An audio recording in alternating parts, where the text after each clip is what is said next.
If you're looking for a cost-effective way to grow your business, then this video is for you. Today, I'm on a mission to equip you with all the SEO secrets and skills you need to get your website in front of your target audience. SEO stands for Search Engine Optimization, which might sound a bit complicated, but it's just the process of tweaking aspects of your website like words, images, and navigational structure. These changes help search engines like Google understand your website, and it shows its potential customers or clients. There are many different ways you can do this, and I'm going to take you through the most important ones so that you can get a foothold in Google search listings. The good news is that anybody can do this. You don't need any technical skills to benefit from the advice in this video.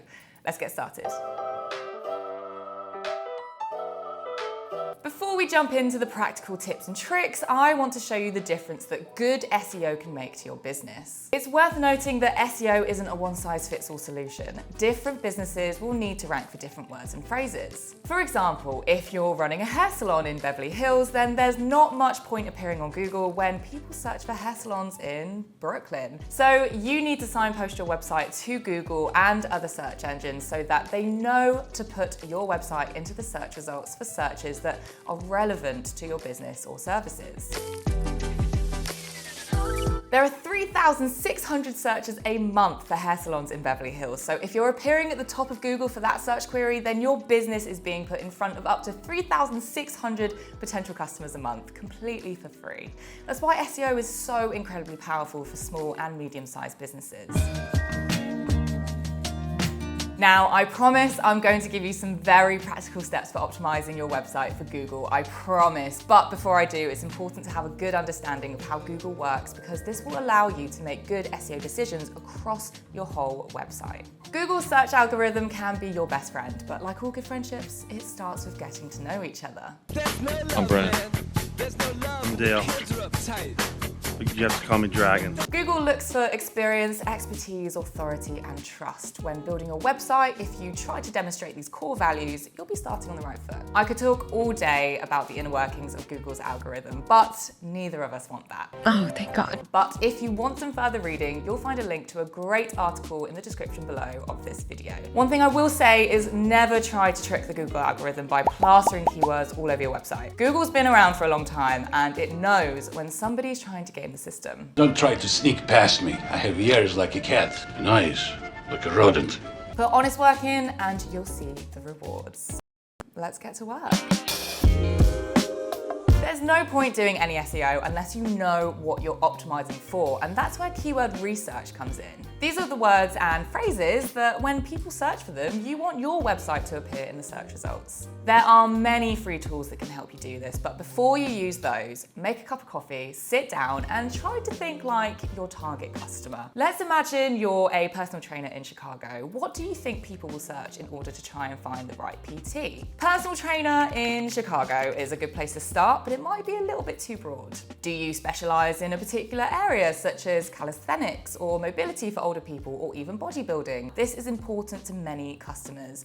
Make a short list of everything you can think of. Chicago's a big place. Think about the areas you cover within your city and shortlist them. Once you've got your short list of phrases and combinations, you can start by typing them into Google. You'll often see a little box pop up called People Also Ask. This is a goldmine of useful ideas for keywords and key phrases you'll want on your website. To narrow down which of your shortlist are the most important and popular keywords, you can use tools such as Ubersuggest, SEMrush, Google Trends, and Answer the Public. These services are all free or have free features that will be helpful. Ubersuggest and SEMrush allow you to enter a phrase and see how many searches there are for that phrase each month, and they'll also show you related phrases and searches. Google Trends allows you to compare one keyword or key phrase to another and get a sense of which has more searches and whether the phrases are going up or down in popularity over time. Use these tools to create a hierarchy of words and phrases you want to rank for, from those with the highest search volumes to those with the lowest. But don't disregard the least important ones altogether, because they will likely be easier to rank highly for than the more popular, more contested keywords. Now you've got your hierarchy, you're well on your way. Now, Think about how you will use your keywords on your homepage, about page, contact page, and any other relevant pages such as services page or FAQs page. How many pages? Each page on your website will have 4 relevant areas where keywords are important. The first is the meta title. This is the page's title that appears in Google search results. Popular website builders such as Squarespace, Wix, and Shopify all make it possible to access and edit each page's meta title. Try to place your most important keywords near the front of your meta title and keep the title to 50 to 60 characters so it doesn't get cut off in search results. Make sure the title still reads well though, as this is what will be seen by people on Google. The next areas of focus are your page's meta descriptions. These are summaries that appear under your meta title in search results. Use your primary and secondary keywords here, but still, be sure that it reads well and describes the page people will be landing on. Your meta title and description are the only 2 things people will see about your page on search listings. They're the deciding factor as to whether people click or continue to scroll. Try to make them attention grabbing, but don't fall into clickbait. The next area of focus is your page's headings. These are the headings and subheadings that appear on the page itself. You can have several headings on a page, so on your services page, for example, you could have a heading for each service you provide. Underneath those headings, you have your body of text. This will make up most of the text on your website and is where you can be more creative with keywords. Going back to the example of a services page, if you're a landscape gardener in Portland, Maine, you could use subheadings on your services page to list out the services you provide. Then underneath each subheading, you can contextualize. For example, subheading, garden makeover.